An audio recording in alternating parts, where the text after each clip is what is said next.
Warren Buffett ni mfano wa dhahabu kwenye dunia ya uwekezaji.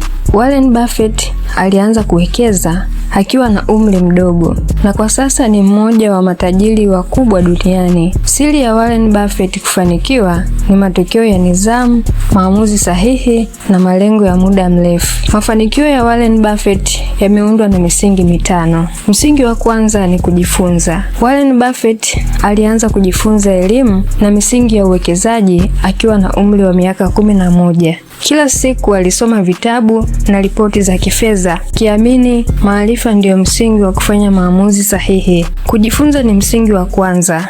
Bila maarifa, hata ukiwa na pesa nyingi, hazitakuwa na faida. Warren Buffett huwa ana msemo wake unaosema the more you learn, the more you earn. Na msingi wa pili ni kuwekeza kwa kuifanya pesa ikufanyie kazi. Baada ya kujifunza, Warren Buffett alianza kuwekeza kwenye hisa za makampuni kwa muda mrefu na kuiacha faida yake izidi kukua polepole, akiwa na maana kuwa faida inatengeneza faida.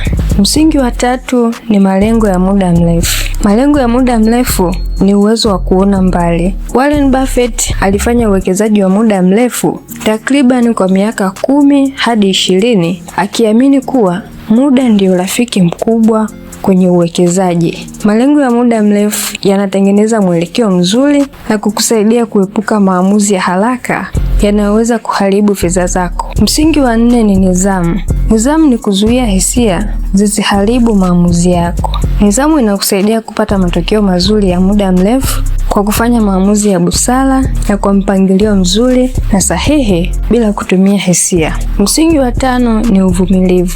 Uvumilivu ulimsaidia Warren Buffett kufanya maamuzi ya busara, kuepuka haraka na kukusanya utajiri mkubwa kwa muda mrefu. Mafanikio ya Warren Buffett yameonyesha kuwa mafanikio makubwa ya uwekezaji yanategemea uvumilivu, nidhamu na maamuzi ya muda mrefu. Kwa kuwekeza kwenye biashara zenye misingi imara na kufanya uwekezaji kwa muda mrefu ili kujenga utajiri hatua kwa hatua.